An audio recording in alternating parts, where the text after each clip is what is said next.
הפירוש הבא זה הפירוש של המפרש שקוראים הספורנו, גם מתקופת הראשונים. והוא אומר שעזר כנגדו, הכוונה שכמו שהאדם, כתוב בתורה שאדם נברא בצלמנו כדמותנו נעשה, במאמר של בריאת האדם כתוב נעשה האדם בצלמנו כדמותנו, שהאדם נברא בצלם ודמות.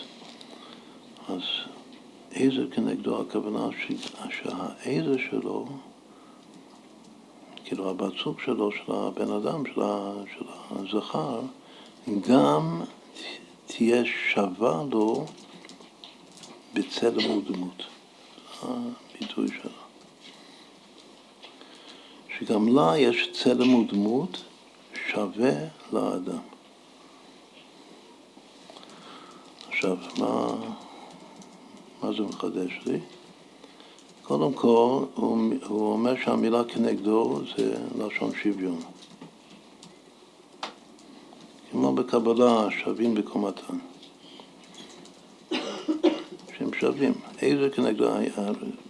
מה הסיפור בתורה? סיפור כמו שאמרנו קודם, שהאדם קודם הוא התנסה לחיות והבהמות.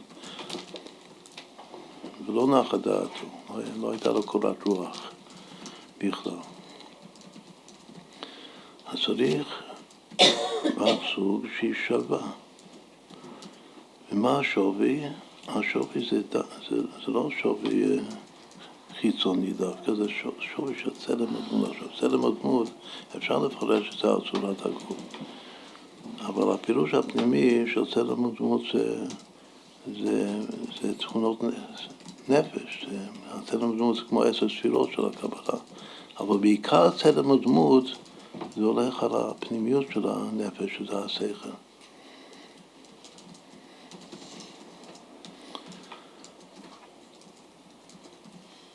כלומר, שהשם רצה שיהיו שווים מילים פשוטות,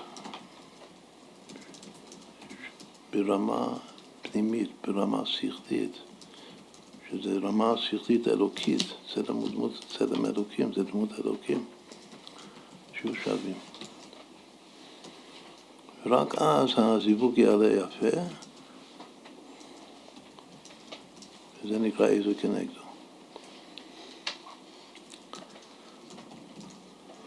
עכשיו נשים את זה, נחבר את זה עם חוכמה, משתי סיבות. קודם שהפנימיות של הצלם ודמות שהשם ברא את האדם, הוא ברא אותו עם חוכמה. והנפש האלוקית זה חוכמה אלוקית. היפך באפיו נשמת חיים.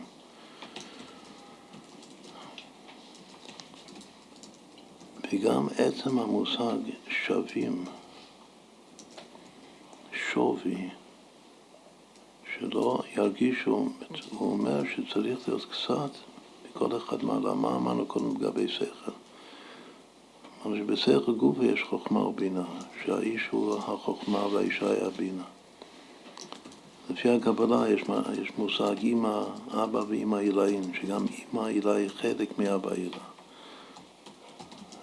הבינה העליונה כלולה בתוך החוכמה, חלק מהחוכמה. כתוב שזה היחס האידיאלי של אברהם ושרה, הבעל הראשון והאישה הראשונה היהודיה. המושג שווי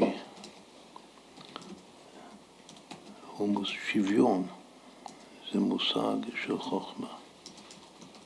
ביטוי שיוויתי השם מידת ההשתוות. שוויון בחסידות זה כמו לראות הכל שווה. כל מה שקורה איתי בחיים, הכל מהשם. הוויה בחוכמה זה תכונה של חוכמה. היכולת להרגיש שוויון. כאן השם רצה במציאות שאובייקטיבית יש שוויון בין בני הזוג. אז אמרנו, וגם הביטוי של השוויון זה בצלם ודמות אלוקים, שבעיקר זה חוכמה אלוקית. בכל אופן יש השלמה ביניהם, שההשלמה זה חוכמה ובינה, אבל בכללות זה נקרא חוכמה בשוויון. אז הפירוש הזה נשים אותו בחוכמה.